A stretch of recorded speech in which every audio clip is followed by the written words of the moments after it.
आपल्या घरासाठी आकर्षक दर्जेदार sliding windows, French folding windows, WC windows बसवायच्यात?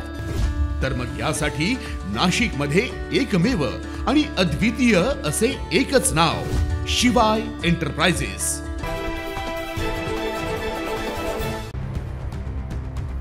नाशिकमध्ये हिंदू एकता आंदोलन पक्षाचे राष्ट्रीय अध्यक्ष आणि प्रखर हिंदुत्ववादी नेते रामसिंग बावरी यांच्या विरुद्ध एका कंत्राटी कामगार डॉक्टर महिलेच्या माध्यमातून बदनामी करण्याचा प्रकार उघडकीस आल्याने खळबळ उडाली। एका वृद्धाला गंभीर अवस्थेत रस्त्यावर रक्ताच्या थारोळ्यात पडलेले पाहून बावरी यांनी तात्काळ 108 रुग्णवाहिकेला याबाबत माहिती दिली। त्यानंतर रुग्णवाहिकेतील कंत्राटी महिला डॉक्टरने रुग्णवाहिकेतील सेवेला हरताळ फासत "मैं क्या संपूर्ण द्वारका फिरू क्या" असा उद्धट सवाल करत या महिलेने वृद्ध रुग्णाला रुग्णवाहिकेतून उतरवलं। यावर बावरी यांनी माणुसकीने वागा असे सांगताच सदर डॉक्टरने शिवीगाळ, धक्काबुक्की केली आणि पोलिसात खोट्या तक्रारीची धमकी देण्यास सुरुवात केली असल्याचं सांगण्यात आलंय।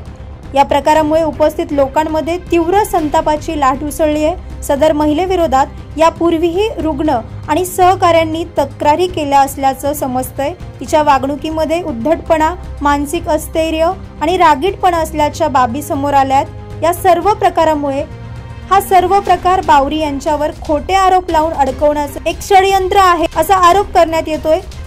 रामसिंग बावरी यांनी तात्काळ सिव्हिल सर्जन यांना फोन करून दुसरी रुग्णवाहिका मागवली, परंतु तोपर्यंत 1 तासाचा अमूल्य वेळ वाया गेला होता।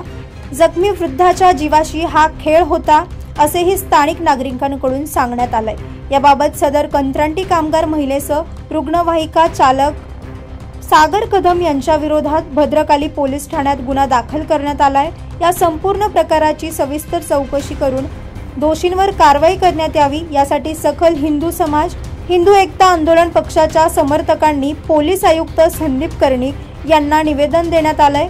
त्याचबरोबर हिंदुत्वाचा आवाज दाबण्यासाठी केलेलं हे कट कारस्थान आम्ही खपवून घेणार नाही असा इशाराही देखील देण्यात आलाय। यावेळी सकल हिंदू समाज आणि हिंदू एकता आंदोलन पक्षाचे कार्यकर्ते मोठ्या संख्येने उपस्थित होते।